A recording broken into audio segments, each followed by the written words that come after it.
Paulit-ulit na kasinungalingan laban sa Pangulo. Lousy script. Hindi pang award-winning. Hindi malinis. Alam mo na may kasinungalingan.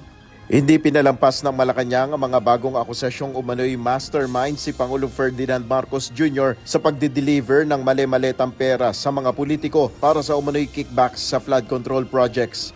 Ayon kay Palace Press Officer Undersecretary Claire Castro, pawang kasinungalingan lamang ang mga paratang na ito sa Pangulo.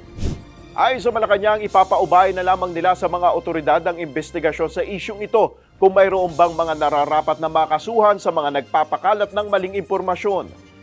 Nandiyan ang NBI, nandiyan ang PNP. Dapat malaman nila to. Obligasyon nila na kasuhan ang mga nagpapakalat ng fake news. Dapat pa ba silang utusan? Hindi po. Obligasyon ng NBI, PNP, DOJ.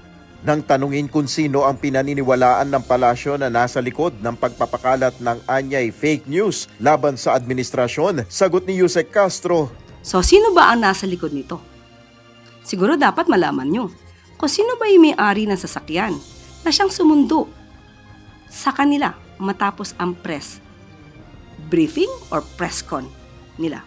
Hindi rin pinatulan ni dating Philippine National Police Chief General at ngayon ay Metropolitan Manila Development Authority General Manager Nicolas Torre ang pagbanggit sa kanyang pangalan sa joint affidavit na nilabas ni Attorney Baligod. Alam mo, nakita ko rin yung affidavit na napakarami ng pangalan na involved, no? Allow me please to reserve my comments regarding that matter kasi hindi nga natin alam kung yan ay kaya nilang i-substantiate at tataasan nila ng kamay para sila ay mag-subscribe dyan. Baka mamaya at the end of the day sasabihin joke only yan eh. Diba? So it's really non-issue right now for me because hindi naman akong bida dyan. Napakarami ng pangalan dyan. Batay sa naturang affidavit, kasama umano si Torre sa nakapulong noon ni dating House Speaker Martin Romualdez at dating Congressman Saldico sa isang bahay sa Bel Air.